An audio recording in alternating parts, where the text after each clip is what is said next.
Good morning, everyone. Good morning. We've got most people on that side of the room, it looks like. That's okay. And is there a reason for the division, why some people sit on this side and others? No? Left, right, something? They just like to get out quicker. Yeah, but we got two different teams here, I think so. So welcome to this session. I'm glad you're here. Maybe you're even wondering, as I was just asked previous to this, like, where are the boundaries? Is this even possible to bridge these kind of divides in our society? And I want to start by saying absolutely yes, or I wouldn't be here. It is, but it requires our commitment, our discipline, and it requires people who are committed followers of Jesus to get involved. We shouldn't pull away because of our faith. We should dive right in. So anyways, I just want to tell you a little bit more myself and then introduce our speaker for this morning. So Steve Lied, raised in Milwaukee, have been involved in peace building probably for about the last 15 years.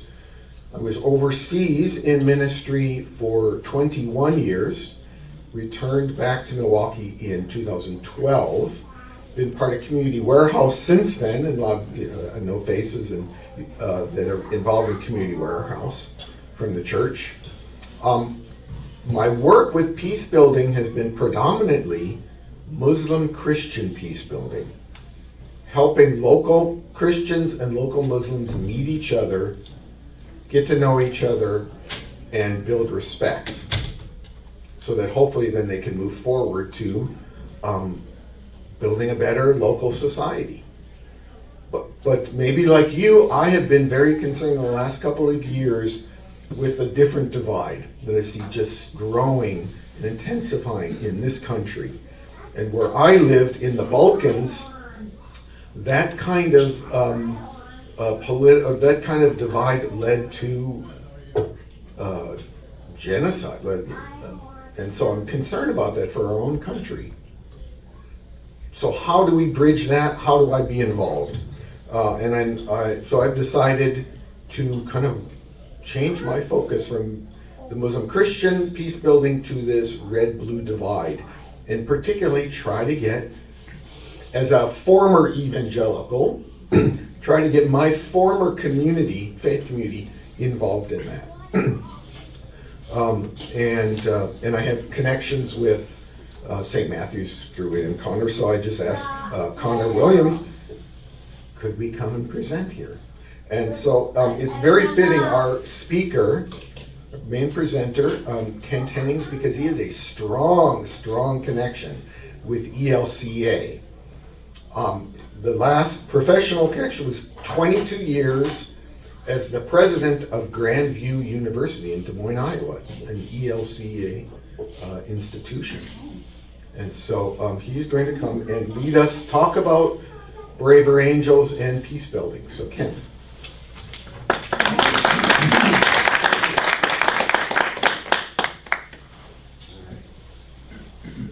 I'll turn this on because I'm probably going to move around a little bit. Thank you all for being here. Thank you, Steve, for that introduction and for making this connection. And thank you to St. Matthew's, to Connor and Sue for inviting us to be here. We appreciate this opportunity. The purpose for this presentation, or purposes, are for us as a group of Christians to consider political polarization as a moral problem for us Christians, and to review how our Christians, and since we're in a Lutheran church, how our Lutheran teachings can help us respond to the political polarization that we experience in our communities. And then finally, to introduce you to Braver Angels as a resource that might help all of us address this problem. What this is not, today's presentation is not a partisan endeavor. It is not an attempt to change anybody's minds about or views or opinions you may have about particular issues. So thank you again for being here. So just a word about the toxic political polarization that we're referring to. And I really probably don't need to, go through this, but we hear it around us all the time. And it starts with our politics. Our politics have become, I really hesitate to use this term, but have become a blood sport. And for the last really 20 to 30 years has sort of winners and losers have won by demonizing the other side and tearing the other side apart. The media and social media just reinforce all of that. Some historians in our country take a look around and they think that the situation we're in now is about as bad as it has been since the 1850s, prior to the Civil War.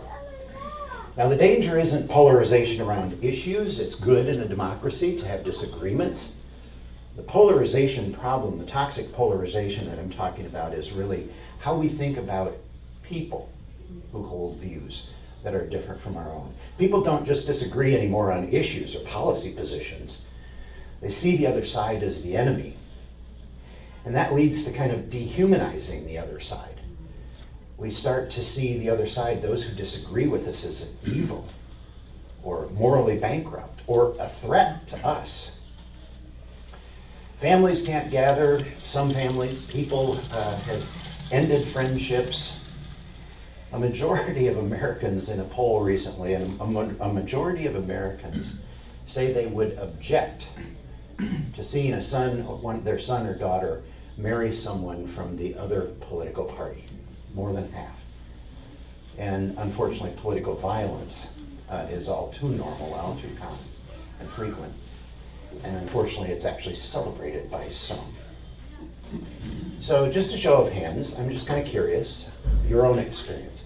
How many of you feel as though you have a relationship with a friend or a family member that has been strained by a political division? Just, wow, almost every single hand went up. Did anybody actually lose a friend that you've ceased contact? Yeah, a few of us have. It's painful. It's painful, isn't it? It's painful on a very personal level. So how does that intersect with us, our Christian teachings and our Christian beliefs? In our Christian faith, we certainly believe that if we want to have a right relationship with God, then that has a direct impact on how we treat other people, how we should interact with other people, what we think about other people. And we turn to the Bible. We Christians can easily turn to the Bible. And it begins early, Genesis 1, verse 27. So God created man in his own image, and that's where in the church this notion, Imago Dei, comes into place, that everyone is created in the image of God. In the New Testament, Christ's Sermon on the Mount, Matthew 5, blessed are the peacemakers, for they shall be called sons of God. Blessed are the peacemakers, Steve. Blessed are you. A bit later in the Sermon on the Mount in Matthew 5, you have heard that it was said to the men of old, you shall not kill, and whoever kills shall be liable to judgment.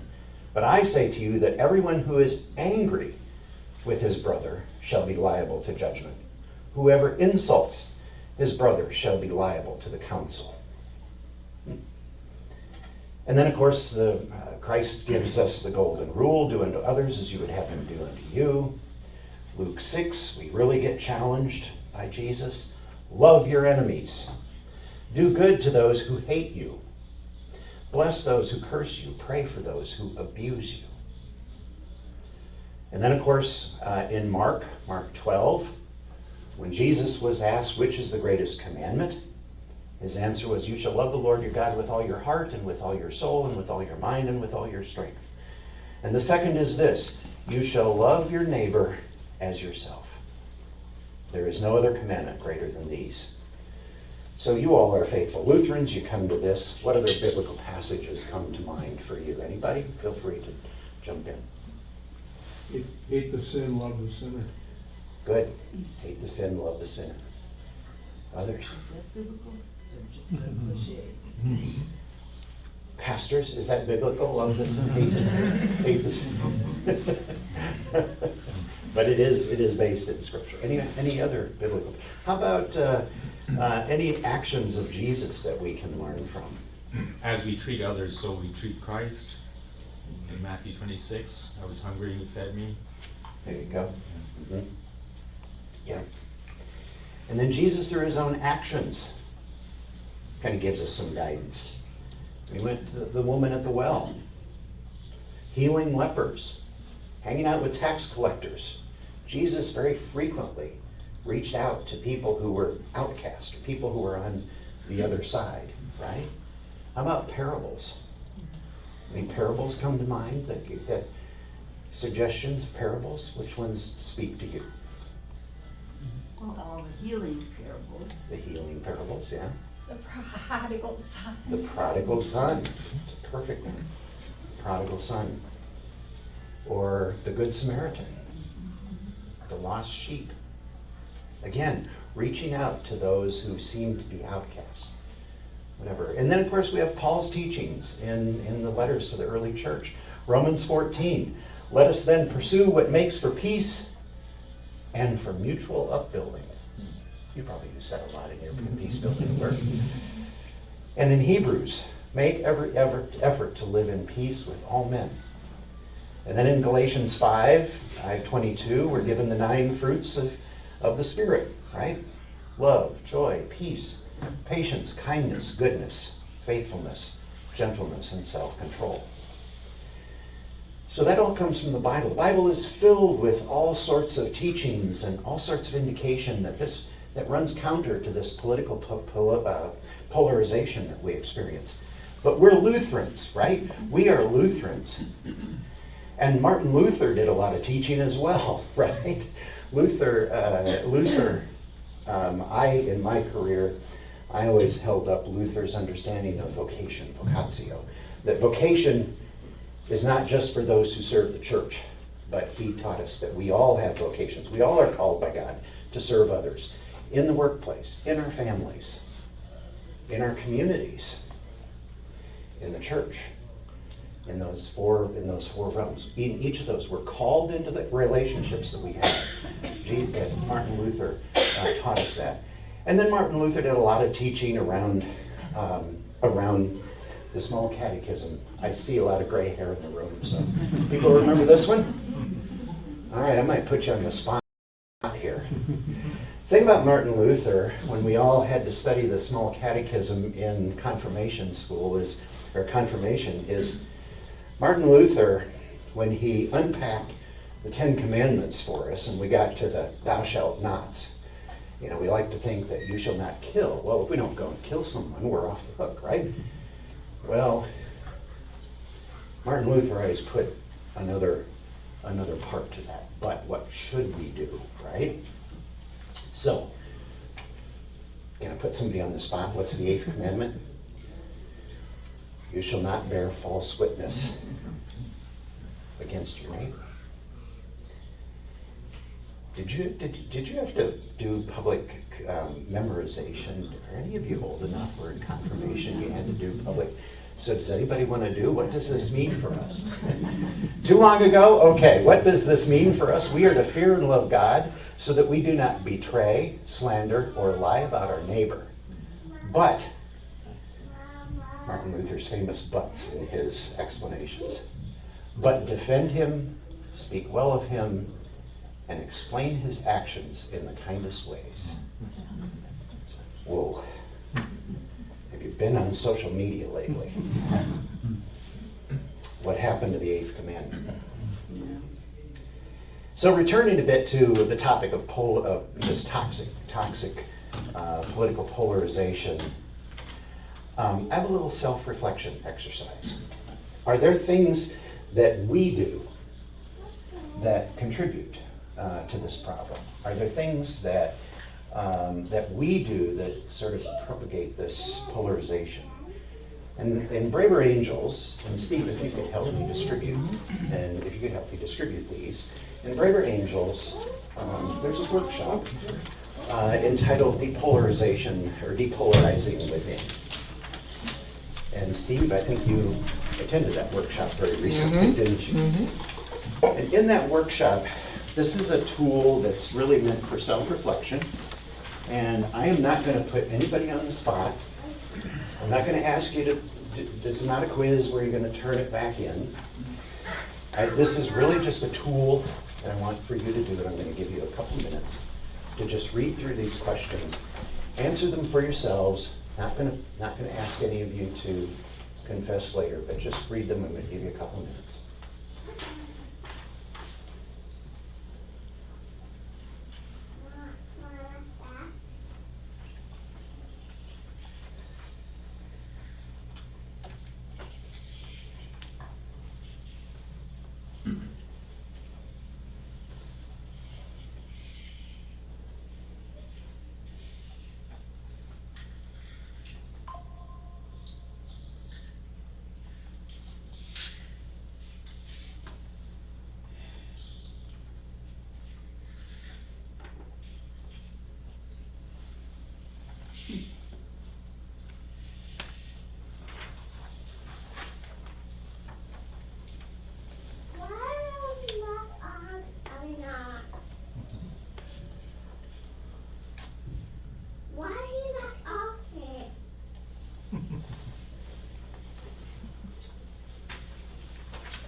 So you probably had enough time to read through most of these, and I just want to sort of call attention again to the last one, the 10th question. Which of the following is the closest to my overall emotional attitude towards the majority of people who support the other side politically? They're the enemies out to destroy what I love about our country. Now, maybe you don't have that, but my guess is you know people who hold that attitude. Or they're ignorant and should know better. They're well-meaning, but they're just duped by the media or whatever. They're mostly off base, but it's important to hear their point of view. And how many of us really do the last one? They're wrong about many things, but make necessary contributions. So this is I found this to be a pretty powerful self-reflection tool. And again, not going to put anybody on the spot here. And not going to ask anybody to share. If you want to talk about it on the way home, that's fine. But it's a good place to start, because depolarizing our society begins with us. We all may want our politicians or our media to do a better job. Don't count on that to happen. Our politicians win and lose. There are too many consultants telling them how to win elections and so on and so forth. The media, they make money on getting half the country all excited and upset. The social media, the algorithms are built to give people more of what they want.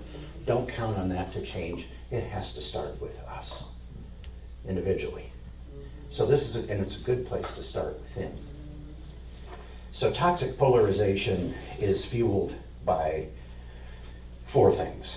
Stereotyping the other side. A red or a blue, Republican or Democrat, liberal, conservative, we have our stereotypes, right? We just sort of dismiss people that we don't agree with. Sometimes we ridicule them or show contempt. Compare and contrast that with what the Bible has taught us, those 9 spirits, or those 9 gifts of the Spirit, right? Well, we probably all fall short. I know I do, and I'm involved in this organization of Braver Angels. Why is it that we fall short?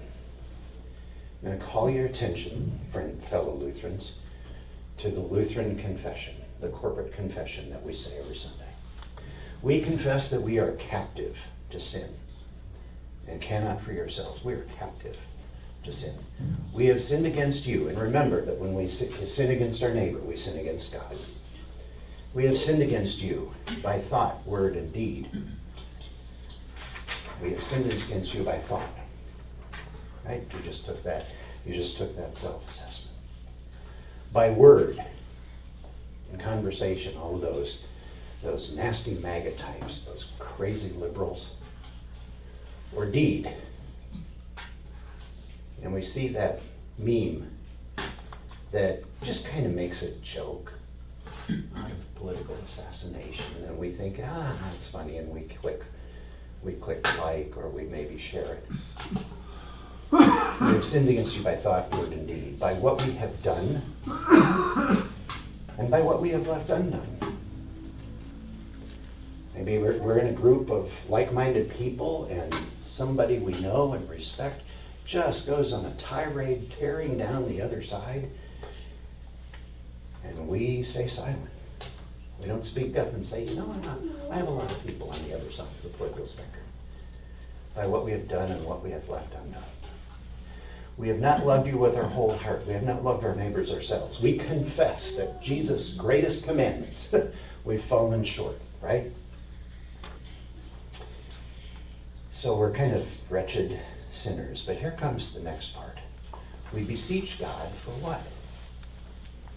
Mercy, forgiveness, renewal, guidance, right? Have mercy on us, forgive us, renew us, and lead us so that we may delight in your wills and walk in your ways to the glory of our Lord Jesus Christ. And then the pastor does what? Declares our forgiveness. This wonderful gift of grace. We're forgiven. We're saved by grace. We are forgiven by God. So now that we've got that out of the way in the Lutheran service, I like this version of the confession. Now we can open our hearts to the leadership that we want God to give us, that we want Jesus to give us, right? Then what comes next? What comes next is the Word. Now we hear the Scriptures. We hear the sermon. We are inspired by the music. We're fed at the table. But then what about after the benediction? What do we do when we leave the parking lot? Go and serve the Lord. We're supposed to go and serve the Lord, right? Well, and then we get back involved in politics. We go home, we pick up the Sunday paper, we start reading it all, we hear it, and we're back into it, right? What do? Well, as Christians, as Lutherans, we should be mindful of those biblical teachings that we just touched on here. And we should strive to live that golden rule. And I think we can seek guidance from other sources. So, for me, being involved in Braver Angels, while Braver Angels is a secular organization, it's incorporated as not as a religious organization, it certainly aligns with and supports what we believe in our Christian, believing in our Christian faith. And so for me, being involved in Braver Angels, I believe helps me live a faithful life. So I do have another handout, just a little bit of more general information about Braver Angels. And thank you, Steve, for helping me distribute this. There you go. Braver Angels is, as you'll see at the top of this list, it is right now the largest cross-partisan volunteer-led movement that is designed and by mission to really address this polarization process, or this polarization problem. So the vision and mission statement there highlight the term courageous citizenship. We want to see courageous citizenship as the honored norm, renewing civic trust or civic culture and building trust across political differences. Braver Angels does that by equipping Americans with skills. We convene and we take collaborative action. So what do we mean in Braver Angels by courageous citizenship? Living the Braver Angels way. So I want to call your attention to the Braver Angels way. Braver Angels way has really 7 statements. We state our views freely and fully without fear. And sometimes and in some settings that does take courage, doesn't it? We welcome opportunities to engage with those with whom we disagree. Engaging with those with whom we disagree. As Lutherans, we should really appreciate and lean into that, right? Well, Lutheran faith is what? It's a dialectic faith. Luther puts to a concept. We are both saint and sinner. We are both slave and free. We're captive to sin, but then we're free to love God. There's Martin Luther in all of his in his teachings had this dialectic, in that we find truth in the tension between these opposing sides. We should, as Lutherans, we should welcome this, right? We treat people who disagree with us with honesty and respect. We seek to disagree accurately, avoiding exaggerations or stereotypes. We look for common ground where it exists, and if possible, find ways to work together. We believe that all of us have blind spots and that all of us are worth talking to. All of us have blind spots. That too is very Lutheran. That too is very Lutheran. Got a couple of individuals in the back in their cleric robes. So Luther believed that God reveals himself through, is it dimmed? Help me out with what I'm trying to come up with. But we cannot know or see with certainty what God's truth is. Martin Luther sort of taught us to be humble or have some humility in our ability to know or interpret God's true will. So we believe in Braver Angels, we believe that all of us have blind spots. We believe that in disagreements, both sides share and learn. Again, there's value in opposing viewpoints. And in Braver Angels, neither side is teaching or giving feedback on how to think or say things differently.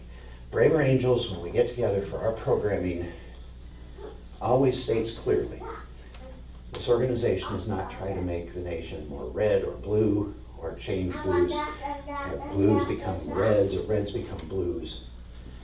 This is an organization that wants to make sure that we see the individual, the human, in the person on the other side of a political topic. So Braver Angels does this. The programs that we offer, we have a variety of workshops. We offer skills workshops where we focus on listening and communicating effectively. Skills workshops, this time of year, a very popular one is Family and Politics, and it's a workshop that just helps people prepare for that Thanksgiving dinner or Christmas dinner when people get together and, your cousin is way out there, shows up in a MAGA hat, or you've got a purple-haired cousin who shows up and is totally liberal, and you wonder how to do. There's this workshops, skills for disagreeing better, workshops being red in a blue environment. Sometimes people find themselves in their work or in their community, they're completely surrounded by people on the other side. So being red in a blue environment, being blue in a red environment, skills. So those skills workshop really help us how to maneuver in those environments. And then Braver Angels also hosts and puts on some experience workshops where in those workshops, we're trying to use those skills, listening and communication skills, to actually dig deep into a particular topic. So a red-blue workshop might be focused on a particular topic where we know there's great difference of opinion. And common ground workshop, where the purpose of that workshop really is to see if two sides can come together and find that they share some common ground or some common beliefs around an issue. It could be around the issue of immigration, it could be around the issue of gun control, you name it. But we sponsor those where indeed we do bring people together. Also on the national level, and on the state level, we sponsor debates. Debates in Braver Angels, debates are not what you think of the debates in school or in high school or college, where you're taking a position, there's a winner or a loser. It's certainly not what is claimed to be as debates in the political process. But we hold debates that really are kind of a practice of listening to people who have views other than your own, and it's always and those are always balanced. In the experience workshops, red-blue workshop, common ground workshop, there's always a balance of red-blues or pro-con on a particular issue. If it's on abortion, pro-life versus pro-choice, always an equal number and a very structured process. One-on-one conversations, Braver Angels help set people up to cross a divide. It could be a political divide, it could be a generational divide, or somebody in an urban setting dealing with somebody in a rural setting. So again, trying to help people make those connections and practice that, and other specialized events. So today, Braver Angels started after the 2016 election. with what was really a red-blue workshop by the founders who brought to this problem of political polarization a lot of skills out of family therapy, group therapy, conflict resolution, and applied it in a workshop in a very structured setting with an equal number of Trump supporters and Hillary Clinton supporters, and they found that it worked, and that was really the organization's beginnings.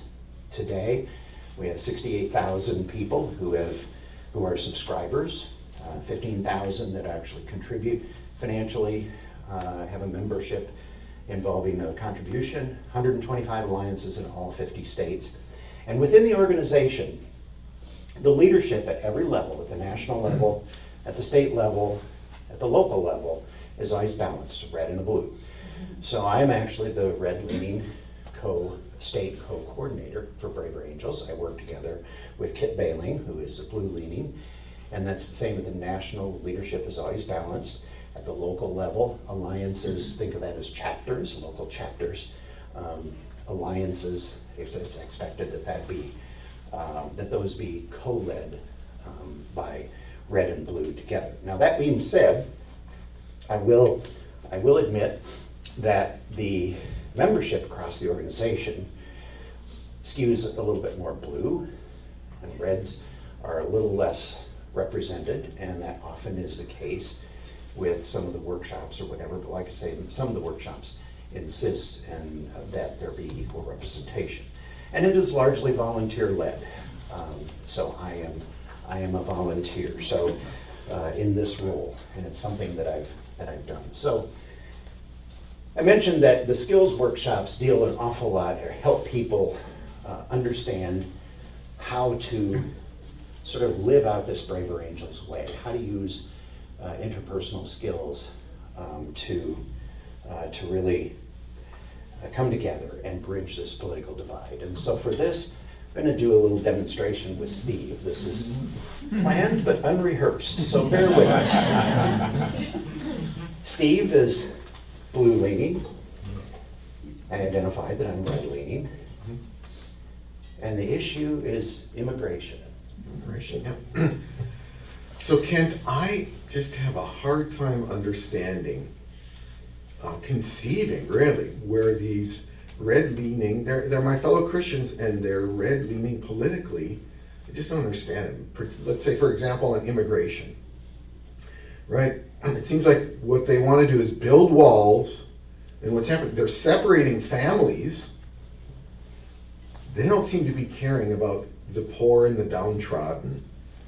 I'm wondering, where is their compassion? You know, we need these immigrants for our economy, for the foundations of our economy. Steve, build walls. You just want to open the borders and let anybody in? And compassion, where is the compassion that you have for the people who've been victimized by these illegal immigrants that come in and they're drunk, they're accused of drunk driving, or they're rapists or whatever? Talk about compassion. Rape? Why are you talking about rapists? Oh. So, this is how you don't want to do it. And it is something that I think so often we get caught up in. We start listening to the other side for what? The little thing that he said that I'm going to disagree with. Open borders, build walls. No, I don't want walls, whatever. And then we're kind of, it makes us angry and we're ready to jump in, and then it's too easy sometimes to just regurgitate what we hear on the news or the one-liners or the political talking points that we get from political leaders, right? So we go into our personal relationships with our family members, our friends, our coworkers. Why are we picking up those lines and regurgitating what we hear from the rage entrepreneurs? Why are we listening to repeating what Rachel Maddow or Hannity says? You know, that's what we bring into our conversations. That's not really what we should be doing. Those people are paid. Like I said, they're paid. Their success is to get half the country riled up, and unfortunately too many of them are really good at it. You know, that's what we are so often, we fall prey to. And we pick up those stereotypes, right? when we engage, we want to interrupt each other. We listen for how we're going to respond rather than how to understand. I didn't in that one ask the gotcha question, but we also want to ask gotcha questions. So I think we should just, you think we should just, throw the borders open and let anybody in, come, how's that a country? Whatever, we can, we label others, you crazy liberals, you're always wanting to do something like that. We try to win that argument, the other side. So let's do this again. Let's see if we can do that. And I'm going to continue to do it wrong. This is not the way that I would start talking, but I'll say, Kent, yeah, I know, I really appreciate you, but, and I know you're red-leaning, and I like working together with you, but I just don't understand all these other red-leaning Christians out there. On immigration, for example. Like, where is their compassion? Building walls, separating families. Where I think we're called to care about the poor. And plus we need these immigrants for our economy. So, Steve, right there where you had, I think I hear you saying that for the good of our own country, we need to bring immigrants in to fill jobs that aren't being filled. Is that what I heard you say? Absolutely, yeah. Yeah, I agree with you on that point. Okay. I actually do agree with you on that point. I have some views on immigration that really were impacted by my time as president of Grandview. Would you be interested in hearing those? Yeah, okay, yes. So I was, it was the second year of my presidency at Grandview when 9/11 happened. And if you recall, the terrorists that perpetrated 9/11 came in on student visas. And I was president of the university. So what happened after that is our Congress created, and then the administration put in place something called SEVIS, the Student and Education Visitor Information System. And it grew up to be quite a bureaucratic endeavor.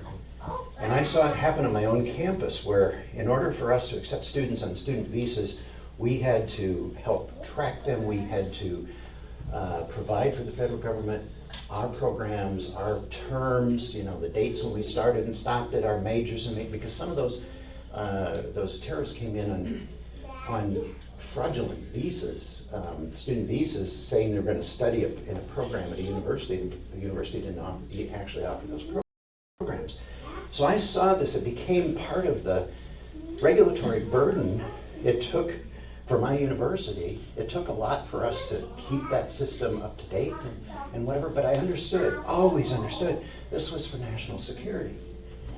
And so when I think about hundreds of thousands, millions of people crossing the border and there's no vetting of the process, I'm a little concerned that some people may have entered with the wrong intentions. It only took a handful of those terrorists to perpetrate the atrocities of 9/11. I appreciate you not lumping everyone together and coming across the border. Appreciate that. And Kent and I can say, when I lived overseas, I respected the country where I lived, and I had to get a visa every year. I couldn't just stay there. And every country, I think, has that right to, as well as our country, to require people to have visas. Yeah. Thank you. We could go on, but now we're ready to have a conversation, right? And some of the skills there that are skills that we hold up in and help people learn and practice in some of those skills workshops. So listening for understanding. There may have been some things that Steve said that I didn't agree with, but I was looking for something that I might be able to agree with and pick up on. And doing so made you feel like you've been heard, right? The first thing I did was clarify, did I hear you right on this point? It allowed me to say, but I agree with you, I agree with it. And then kind of asking permission to, Steve, are you open to hearing my views? And if he had said no, I'd ended the conversation right there. But he said yes, because he felt listened to. And then, rather than talk about, start quoting a whole bunch of statistics and talking points from politics or whatever. What did you hear? And that's actually true, by the way, what I just shared with you. It was my personal story. Now you maybe saw me as a human person. I dealt with this in my life, in my career. Each one of you I can tell you that your personal views have been shaped by your own personal experiences. You have stories to tell. And the other thing when you start listening for understanding, is that there are points of agreement. Back to immigration. Yes, I'm red-leaning. I started a scholarship program for DACA kids that didn't have to have documentation to get that full scholarship. I'm very proud of these very bright young men and women. I'm a red, I did that. So you soon find out when you start listening to people's personal stories that we're not all lumped in one basket or another or whatever. You often find that we're a mix. We don't neatly fit those stereotypes. And we have those personal experiences. And once you start hearing those personal experiences, what happens? You see the human who just told you those stories. So those are some of the techniques and things that we work with. The other thing, using I statements rather than truth statements. Well, Steve, this is what happens when you just fling the borders. That's a truth statement. But I kept saying I had this experience. I saw this happen. I have this concern.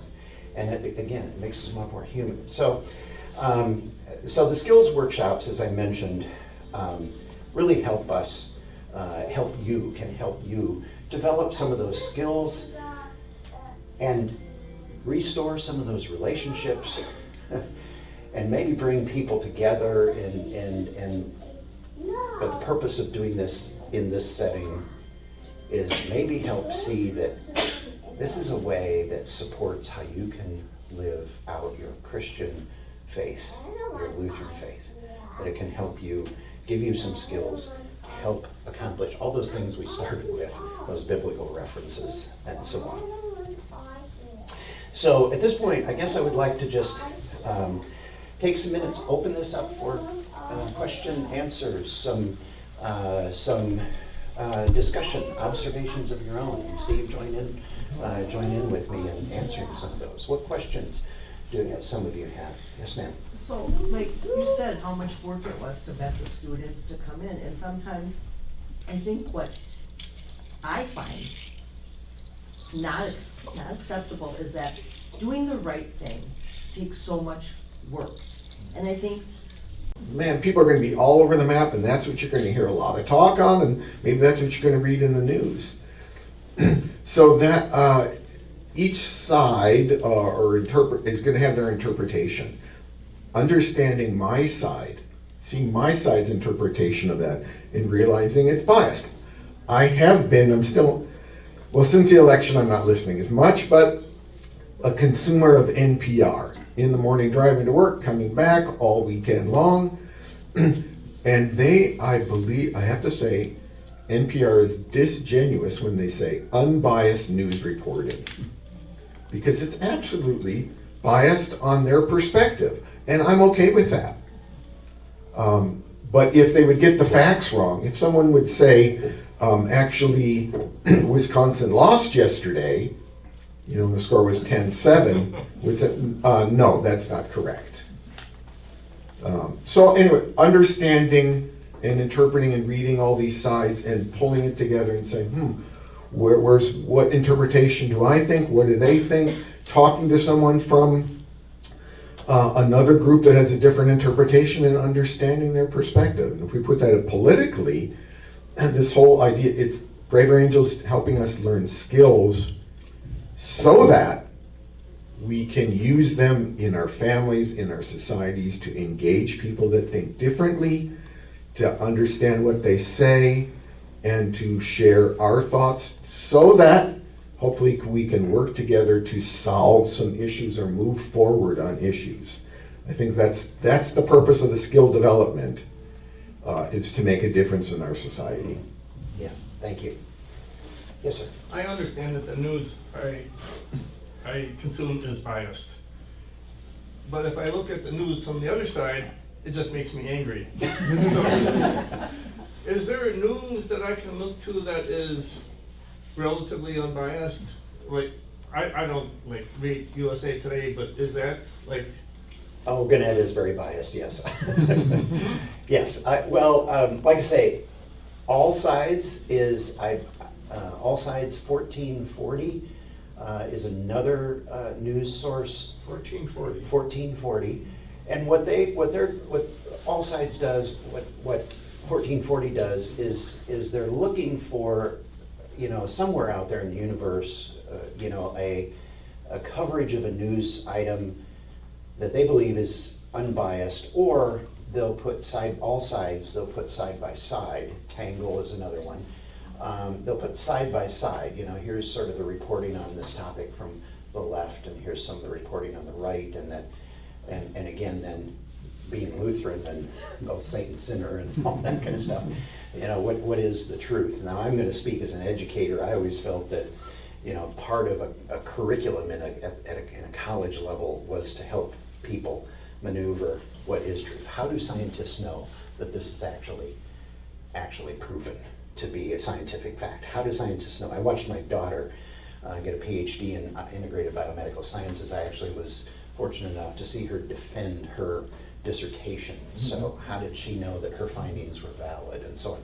Same in social sciences. How do we know for sure this is something? You probably have encountered that in your social work career. How do we know that this is, that this is valid, that this is true? So, I hope our education system is supporting this by helping people be critical consumers of whatever information they get, and I try to practice that. But it isn't easy. I'm talking about hard work. It is not easy in this environment to find sources that are totally unbiased and angry. Yeah. Can I comment on that? Absolutely. A little bit of a different thought on that. So even in science, we have theories, right? What was believed to be a fact 100 years ago, I can't think of a specific example, we don't believe that to be fact anymore. So we're always kind of changing our thinking. This happens in the faith community. This should happen in our society. Personally, I should always be asking questions. And so that question of fact, that's a tough one to be so solid on. We should always be learning, Yep. Yeah. So I was also on that point, and then I know it'd be about time to wrap up here. On that point, I was president of Grandview during COVID, and so there was an awful lot of things, and I went back to some of that training. I'm not a scientist, but as soon as I would see a headline or whatever, or the CDC recommended this, there were times where the CDC, I would click through to the source study that they were referring to, and I was fortunate to have a provost who had come. He was a scientist by his background, but I could actually take a look at some of those articles, and I have to tell you that some of them, others, I think I learned enough sciences in my liberal arts education to say that's a pretty weak study to make national headlines out of the findings from that study, and so on and so forth. So it does put a lot of burden on us. But Don, you mentioned a word. It said it makes you angry, and so as I kind of wrap up this, there's one other Bible passage that I think is very relevant. It comes back to our relationships with other people. It comes from James 1, verse 19. Everyone should be quick to listen, slow to speak, and slow to anger, for the anger of man does not work the righteousness of God. For the anger of man does not work the righteousness of God. So, I forgot that was there until I was preparing. I was checking some resources to prepare for this morning. But yes, it's so easy to get angry these days in this politicized environment.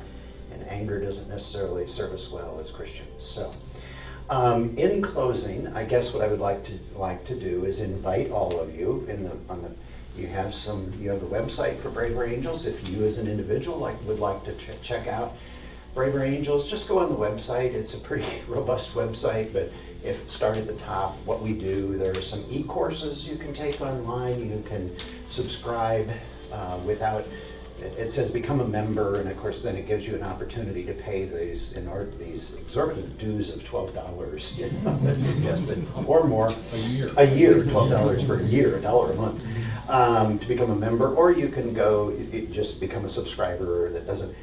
And I'm going to suggest, Connor, if there's any interest for St. Matthew's, if you would like to host a workshop, one of these workshops, they're typically 2-3 hour workshops, and if you wanted to do that for the members in the Wauwatosa community, it's something I'd be happy to follow up with you on, and Sure. it's something that you as a faith community might. I'd appreciate to work with you on this. We're blessed in this congregation to have some people who consider themselves conservative and some people who consider themselves liberal.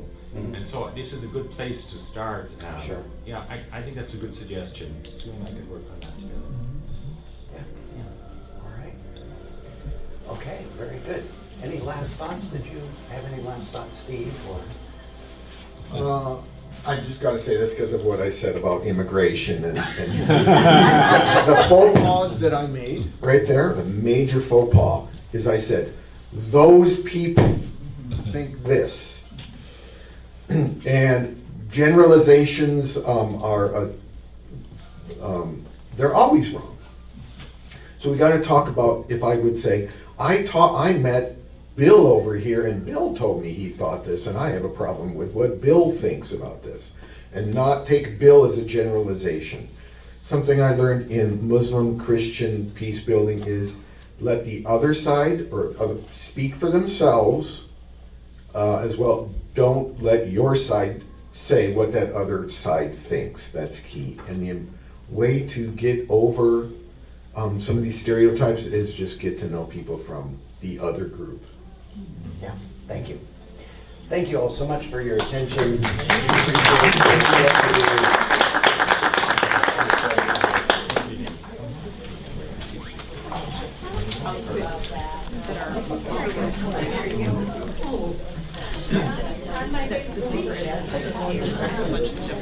They are.